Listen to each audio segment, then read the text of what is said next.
కానీ I was able to pull it off. ఈరోజు ఇన్ని కోట్లు పెట్టి నేను చేసేది కూడా it's a pure miracle. That part is very అదే గేమ్ విన్నింగ్ పాయింట్ అదే అనుకోండి. అఫ్ కోర్స్ దాన్ని ఎవరు కాదనలేరు, ఎందుకంటే the whole industry is just watching with closer eyes ఈ సినిమా ఎలా ఉంటుంది, ఎలా రాబోతుంది, ఏంటి.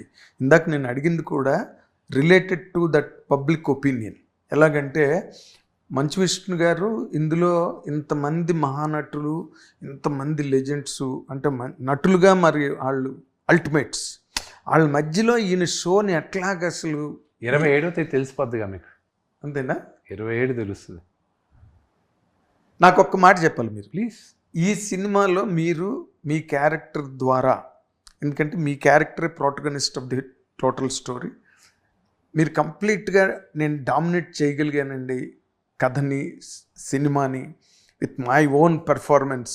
ఎందుకంటే దీనికంటూ పెర్ఫార్మెన్స్ లేకపోతే, if you are not so confident that you could dominate everybody అన్నది లేకపోతే ఆ క్యారెక్టర్ పండడం కష్టం, తద్వారా సినిమాకి హెల్ప్ అవ్వడం కూడా కష్టమే. So your answer here is very necessary. Could you dominate? June 27వ తేదీ మీరు చెప్తారు. నేను డామినేట్ అనే మాటని వాడను, కానీ నేను పర్ఫార్మెన్స్ బాగా చేశానా లేదా అనేది మాత్రం మీరు చెప్తారు. అది నేను బాగా చేస్తే సినిమాకి హెల్ప్ అవుతుంది. అది నేను బాగా చేశానన్న నమ్మకం నాకుంది, చూసిన వాళ్ళు బాగుంది అంటున్నారు. సో మీరు 27వ తేదీ చూసి మీ జడ్జ్మెంట్ ఏంటో మీరు చెప్పండి. అంటే 2 ప్రాబ్లమ్స్ ఉన్నాయి ఇందులో మీకు పక్కన అటు ఇటు. అదేంటంటే, ఒకటి being the son of a great actor called Mohan Babu గారు. డైలాగ్ అంటేనే మోహన్ బాబు గారు అన్నది ఇండస్ట్రీలోనే కాదు, పబ్లిక్ మాసెస్లో ఫుల్ ఐఎస్ఏ స్టాంప్, రైట్? ఇంకో పక్కన కన్నప్ప సినిమా 2-3 వెర్షన్స్, మనకోటి ఉన్నది, ఇంకోటి కన్నడంలో ఉన్నది, అలాగొచ్చాయి. ఈ కంపారిజన్స్ వచ్చినప్పుడే సినిమాకి ఒక రకమైన ఇన్కన్వీనియన్స్, అసౌకర్యం. ఏంటంటే ఒక 50 సంవత్సరాల తర్వాత ఈ సినిమా రిలీజ్ అవుతుంది. 50 సంవత్సరాల తర్వాత కన్నప్ప అన్న సినిమా ఈరోజు మనం మళ్ళా చెప్తున్నాం. నేను అనుకునేది ఏంటంటే, శివుడు నన్ను చూస్ చేశాడు, ఈ జనరేషన్కి కన్నప్ప కథ చెప్పరా అని నన్ను చూస్ చేశాడని నేను అనుకుంటున్నాను. అండ్ రేపు మీరు ఈ సినిమా చూసినప్పుడు వాళ్ళు వీళ్ళని డామినేట్ చేశారు, వాళ్ళని డామినేట్ చేశారా అని కాదు. What a movie. నేను ఈరోజు చెప్తున్నాను, ఈరోజు నేను మోహన్ లాల్ గారి గురించి, శరత్ కుమార్ గారి గురించి, నాన్నగారి గురించి ఈరోజు నేను కొత్తగా చెప్పాల్సిన, నేను వాళ్ళు మహానటులు వాళ్ళ గురించి నేనే. ప్రభాస్ది you will be like he as a performer, he's a super star, దాంట్లో డౌట్ లేదు. బట్ యాజ్ అ పర్ఫార్మర్ అతనిచ్చిన subtle performance, but very strong, very very that hard core performance, and ఆయన చెప్పిన డైలాగులు will be one of the biggest highlights in the movie. And he comes in a very, very crucial point in the movie. Very crucial point. So, ఆయన దగ్గర నుంచే climax trigger of అవుతుంది cinema. ఆయన దగ్గర నుంచి.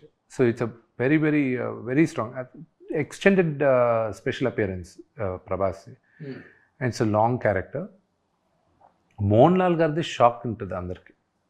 ట్రైలర్ 14వ తేదీ release అవుతుంది, 13వ తేదీ. ఆ రోజే మీ అందరికీ క్లారిటీ వచ్చేస్తుంది మోహన్ లాల్ గారి క్యారెక్టర్ ఏంటి అని. అంటే మోహన్ లాల్ గారి క్యారెక్టర్ ఏంటనేది మేము తెలుసుకోవచ్చు కొత్తగా, కానీ బట్ మోహన్ లాల్కి ఆయన లైన్ షేర్ లేకుండా మోహన్ లాల్ గారిని పెట్టుకుంటే అది కౌంటర్ ప్రోడక్ట్ అవుతుంది ఫిల్మ్కి బేసిక్. అవును. సో 100% ఈ must commanded the line share. సినిమాలో తనది సింహభాగం అయి ఉంటుంది. Believable to that extent it is believable.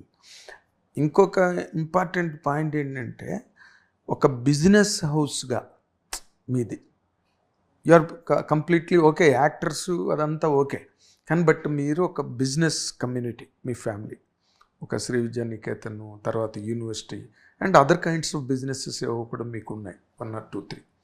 దీంట్లో ఈ సినిమాని ఒక బిజినెస్ డైమెన్షన్లో మీరు నిజంగా చూడగలిగారా, లేక కేవలం ఆర్టిస్టిక్ ఇమోషన్, ఈ సినిమా నేను చెయ్యాలి, కన్నప్పగా నా పేరు అందరికీ గుర్తుండిపోవాలి, ఏమంటే ఈ ప్రపంచంలో మనం ఏది చేసినా దేవుడి దగ్గరికి వెళ్ళినప్పుడు కూడా మనం ఏదైనా కమర్షియల్ యాంగిల్ లేకుండా దేవుడి దగ్గరకు కూడా వెళ్ళాం. మీరు దేవుడి దగ్గరికి వెళ్ళి ఏం ప్రార్థించుకోకుండా వస్తారా? నేను బాగుండాలి, నా కుటుంబం బాగుండాలనే కదా మీరు వెళ్ళి మినిమం ఉంటుంది. అది కమర్షియల్ కదా? దేవుడి దగ్గరికి వెళ్ళి మా పక్కింటి వాళ్ళు బాగుండాలి, ఎదిరింటి వాళ్ళు బాగుండాలి అంటే సర్వేజన సుఖన భవంతు అన్న మాట పుట్టింది కదా. అవును, మీరు వెళ్ళి మీరు ధనం పెట్టుకున్న ప్రతిసారి అదే ధనం పెట్టుకుంటారా? అలా పెట్టుకోం కదా. Everything has a selfish motive. Cinema చేసేటప్పుడు నా సెల్ఫిష్ మోటివ్ ఏంటంటే నటుడుగా నేనేంటో ప్రూవ్ చేసుకోవాలని నాకు ఒక తపన. కమర్షియల్గా I want to be a very big hero అని ఒక ఆశ ఉండడంలో తప్పు లేదు. And I think Kannappa will give me that opportunity అని నమ్ముతున్నాను. అండ్ ఇంత ఖర్చు పెట్టింది మాత్రం ఓన్లీ బికాస్ ఆఫ్ ప్యాషన్.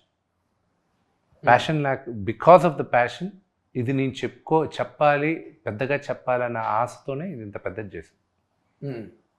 అంటే పాన్ ఇండియా ఇమేజ్ గురించి మీరు కొంచెం దాని మీద ఎక్కువ స్ట్రెచ్ అయ్యారన్న ఒక అలాగే చెప్పను కానండి. ఇంట గెలిచి రచ్చకెళ్ళాలి కానీ నీ ముందు ఇక్కడ గెలవనండి. దాని తర్వాత ఇది ఖర్చు ఎక్కువ పెట్టాం కాబట్టి, ఇది యూనివర్సల్ సబ్జెక్ట్ కాబట్టి, ప్రపంచం అంతా చెప్పచ్చు కాబట్టి నేను ఇది ఇంత పెద్ద రిలీజ్కి పుష్ చేస్తాను. అదొకే. ఇది దీనిలోని మీరు ఇందాక మీరు అన్నమాటే నేను రిపీట్ చేస్తాను. సెల్ఫిష్ మోటో అన్నది మనిషికి 100% ఉంటుంది. లేకపోతే నోబడి కెన్ మూవ్ ఫార్వర్డ్. ముందుకే వెళ్ళి పడుకునే చోట పడుకుంటాడు. కాబట్టి మీరు ఇదంతా పడింది, కానీ దీని వెనకాతల బిజినెస్ డైమెన్షన్గా ఆలోచిస్తే మీకు Prabhas, if you look at it, ఒక బిజినెస్గా విష్ణు సినిమా ఈరోజు ఇన్ని 100 కోట్లు పెట్టి తీస్తే వర్కౌట్ అవుద్దా ఈరోజు మార్కెట్కి? నో. అందుకే ఇక్కడున్న వాళ్ళందరి సహాయం తీసుకున్నాను. స్నేహితులు ఉన్నప్పుడు to improve your market. Of course దాంట్లో అది ఓపెన్ సీక్రెటే కదా. Open secret. అది సీక్రెట్ అని కూడా హిడెన్ థింగ్ ఏం లేదు. ఇట్స్ 100% కదా. Of course. కానీ ఇప్పుడు మీరు ఒక మంచి హీరోయిన్ ఎందుకు పెట్టుకుంటారు? బిజినెస్ అన్ని వర్కౌట్ అవ్వాలని కదా. ఎగ్జాక్ట్లీ కదా, జనాలకు నచ్చాలి. డబ్బు ఖర్చు పెట్టి చేసినప్పుడు ఆ ఫిగర్స్ అన్ని ఉంటాయి కదా. ఈరోజు మాట్లాడుకుంటున్నారు కన్నప్ప గురించి. Had you been the lone figure, ఇంత పెద్ద హైప్ ఉండేది ఇంత రాదు కదా. ఒక మంచి విషయం చేస్తున్నాడు కన్నప్ప అంటే చూసి రిలీజ్ అయిన తర్వాత బాగుంటే చప్పట్లు కొడతారు, లేకపోతే వేరే. బట్ ఇప్పుడు ఇది రిలీజ్ ఎక్కడో ఉందనగానే స్టార్ట్ అయిన దగ్గర నుంచి దీనికి విపరీతమైన దుమారులు ఇచ్చింది ఈ సినిమాకి. It's all fine, understandable. కానీ మీరు ఒక బిజినెస్గా బాగా ఆలోచించగలిగితే ప్రభాస్కి మీకు ఉన్న అనుబంధానికి ఫ్యామిలీ వైజ్ కానీ, అండ్ ఈ సినిమాలో మీరు అడిగినప్పుడు కూడా నువ్వు చెయ్యాలి అంటే ఓకే అన్నాడు ప్రభాస్, నో అదర్ వర్డ్ అన్న దానిలో మీరు ఆల్రెడీ ప్రభాస్ని ఎందుకండి కన్నప్పగా ఆలోచించలేకపోయారు? వాళ్ళకి లెగసీ కూడా వర్కౌట్ అయి ఉండేది మీ సినిమా బిజినెస్. నన్ను నేను ఆలోచించిన తర్వాత పక్కన వాళ్ళు ఎందుకు ఆలోచిస్తానండి? అసలు బిగినింగ్ వాళ్ళదేనంట కదా. అంటే to my best of my knowledge నేను బర్నీ గారిని అడగాలి. I had the blessings of Krishnaraju గారిది కూడా. ఓకే, అదే సినిమా నేను తీయట్లా. అదే సినిమా తీయాలంటే నేను I have to buy the rights. అది బర్నీ గారు చెప్పినప్పుడు ఆ పాయింట్ బాగా నచ్చింది నాకు. నచ్చి దాని తర్వాత డెవలప్ చేయడం. పాయింట్ నచ్చిందండి మీకు? మామూలుగా కథ అందరికీ తెలిసిన కథే. తక్కువదా మీరు రాసుకున్నారు. ఎస్. ఎందుకు ట్రిగర్ అయిందండి? ఎందుకు ట్రిగర్ అయింది అని అడిగారంటే ఐ హ్యావ్ నో ఆన్సర్. అది నేను అదే చెప్తున్నాను కదా, ఇది శివలీలే. ఇది ఆయన దగ్గర ఆయన ట్రిగర్ చేయించాడనేది నమ్ముతున్నాను. కానీ లేకపోతే నేను వెళ్ళి అలా 2014 నుంచి నేను దేశాలు తిరిగి లొకేషన్స్ స్కౌట్ చేసుకొని, నేను కాస్ట్యూమ్స్ రెడీ చేసుకొని, నేను ఆభరణాలు ఎలా ఉండాలని స్కెచ్లు వేసుకుని, స్టోరీ బోర్డింగ్లు వేసుకొని అన్నీ చేసి, అండ్ ఈరోజు షూటింగ్కి దిగు అన్న వెంటనే 6 నెలల్లో దిగ్గలిగామంటే అన్ని సంవత్సరాలు హోంవర్క్ చేయడం వల్లే నాకు ఇది ఈజీగా కుదిరింది. లేకపోతే 2023 జనవరిలో నాన్నగారు ఓకే చేద్దాం అని ఫిక్స్ అయిన తర్వాత నాకు మినిమం 1.5 year పట్టేది ఈ ప్రాజెక్ట్ మౌంట్ చేయడానికి. But in 6 months I went in to shoot. Music ready అయిపోయింది. అయితే మ్యూజిక్ డైరెక్టర్ని 2017లో మాట్లాడుకున్నా. So all this was there, my homework was there. అది తెలియలే బయటకు, అంతే. మీ అందరికీ హోంవర్క్ ఎలా తెలుస్తుంది బయట? అదే, అది తెలియలే. మీరు ఎంతో చేస్తారు. ఒక ఆర్టిస్ట్ని సెలెక్ట్ చేసుకోవడానికి, ఒక టెక్నీషియన్ని సెలెక్ట్ నా అదృష్టం కూడా ఏంటంటే నేను ఆ 6 monthsలో ఆర్టిస్టులందరిని అడిగేసరికి వాళ్ళ డేట్లు అవైలబిలిటీ ఉండడం, everything just fell in place. So my homework in terms of the script, మిగతా మేజర్ వర్క్ వాజ్ డన్. అంటే నాకు చాలా ఇంట్రిగ్యూయింగ్ అనిపించిన పాయింటే మిమ్మల్ని ఇందాక అడిగాను నేను. ఇప్పుడు 2-3 చోట్ల మీరు చెప్పారు తనికెళ్ళ భరణ్ గారి కథ చెప్పగానే నాకు ట్రిగ్గర్ అయింది అని. ఇందులో అంత ట్రిగ్గర్ అయిపోయే పాయింట్, కొత్త పాయింట్, కన్నప్ప స్టోరీ ఇది age old story, centuries old. మీరే 12వ శతాబ్దంలో. thing is you're not a creative person in writing scripts. Hit TV app, ఇందులో short news, live news, entertainment shows, movies, digital magazines తో పాటు మీ జిల్లా వార్తలను కూడా ఫ్రీగా చూడొచ్చు. ఇంకెందుకు ఆలస్యం, వెంటనే హిట్ టీవీ యాప్ ని డౌన్లోడ్ చేసుకుని ఫ్రీగా ఎంటర్టైన్మెంట్ పొందండి. Hit TV app. Hit TV app. Please download hit TV app. Hit TV యాప్ని ఫ్రీగా డౌన్లోడ్ చేసుకొని ఎంజాయ్ చేయండి. మీకు నచ్చిన ఎంటర్టైన్మెంట్ కోసం హిట్ టీవీ యాప్ ని ఫ్రీగా డౌన్లోడ్ చేసుకుని ఎంజాయ్ చేయండి. హిట్ టీవీ యాప్ ని డౌన్లోడ్ చేసుకుని ఆస్వాదించండి, ఆశీర్వదించండి. ఇంతమంది సెలబ్రిటీలు హిట్ టీవీ యాప్ ని డౌన్లోడ్ చేసుకోండి అని చెప్తున్నారంటే ఎంత మంచి యాప్ ఆలోచించండి. అమెరికా అమెరికా అమెరికా అమెరికాలో చదవాలనుకునే వాళ్ళకి విశ్వసనీయమైన పేరు మన శౌర్య కన్సల్టెన్సీ. UK లో 1 year masters. UK లో 1 year masters. 2 years work permit up to 5 years visa. Contact Saurya Consultancy. Contact 89851 89851.